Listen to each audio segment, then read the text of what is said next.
and equal, than that it should be glittering and unsteady.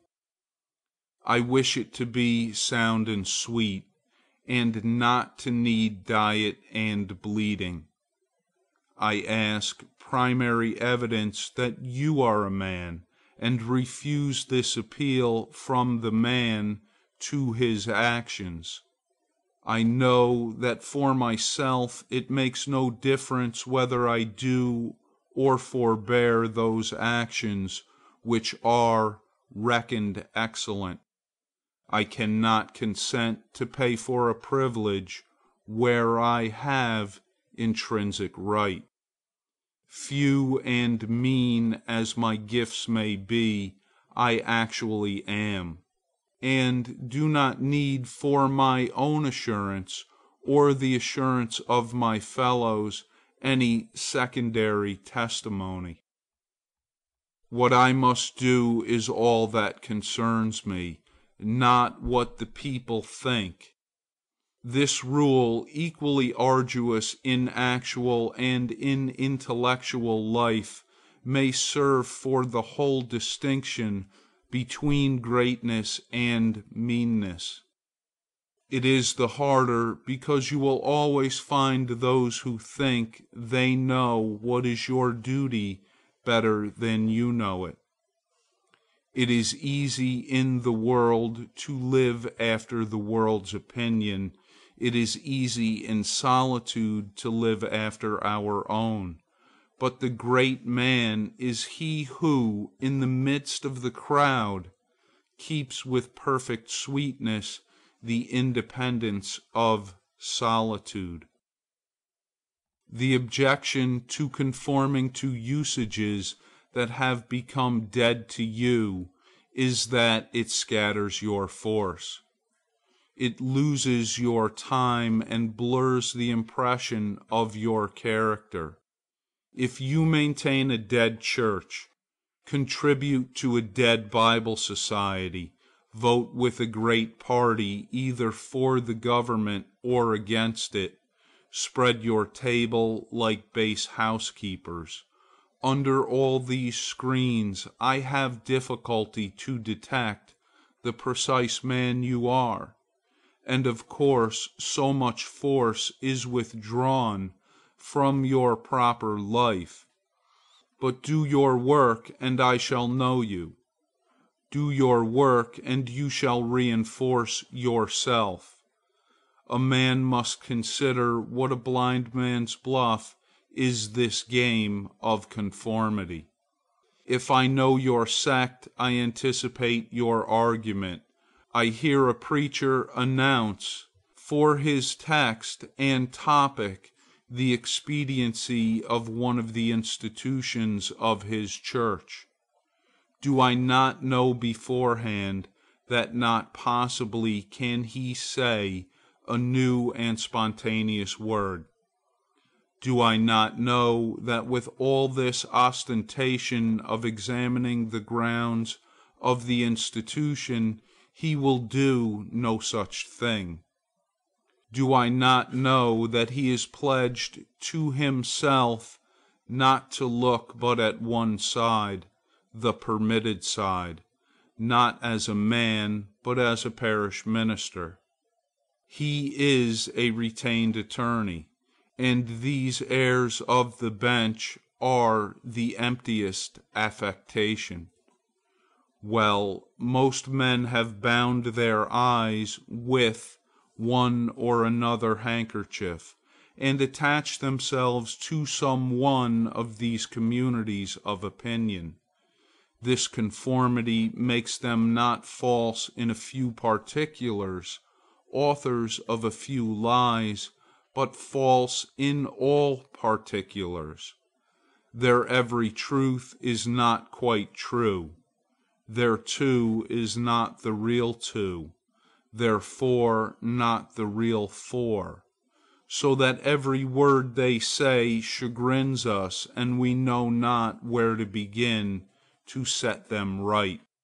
Meantime, nature is not slow to equip us in the prison uniform of the party to which we adhere. We come to wear one cut of face and figure, and acquire by degrees the gentlest asinine expression. There is a mortifying experience in particular, which does not fail to wreak itself also in general history. I mean, quote, the foolish face of praise, end quote. The forced smile which we put on in company where we do not feel at ease, in answer to conversation which does not interest us. The muscles not spontaneously moved, but moved by a low usurping willfulness, grow tight about the outline of the face with the most disagreeable sensation. For nonconformity the world whips you with its displeasure, and therefore a man must know how to estimate a sour face. The bystanders look askance on him in the public street or in the friend's parlor. If this aversation had its origin in contempt and resistance like his own, he might well go home with a sad countenance. But the sour face of the multitude, like their sweet faces, have no deep cause, but are put on and off as the wind blows and a newspaper directs. Yet is the discontent of the multitude more formidable than that of the Senate and the college. It is easy enough for a firm man who knows the world to brook the rage of the cultivated classes. Their rage is decorous and prudent, for they are timid as being very vulnerable themselves. But when to their feminine rage the indignation of the people is added, when the ignorant and the poor are aroused, when the unintelligent brute force that lies at the bottom of society is made to growl and mow, it needs the habit of magnanimity and religion to treat it godlike as a trifle of no concernment. The other terror that scares us from self-trust is our consistency, a reverence for our past act or word, because the eyes of others have no other data for computing our orbit than our past acts. We are loath to disappoint them. But why should you keep your head over your shoulder?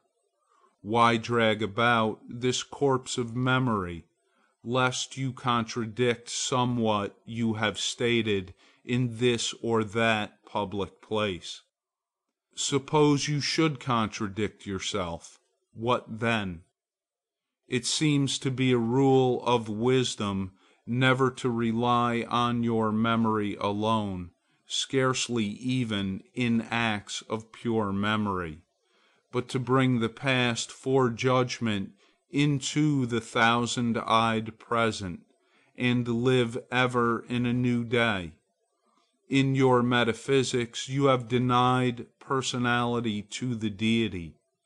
Yet when the devout motions of the soul come, yield to them heart and life, though they should clothe God with shape and color.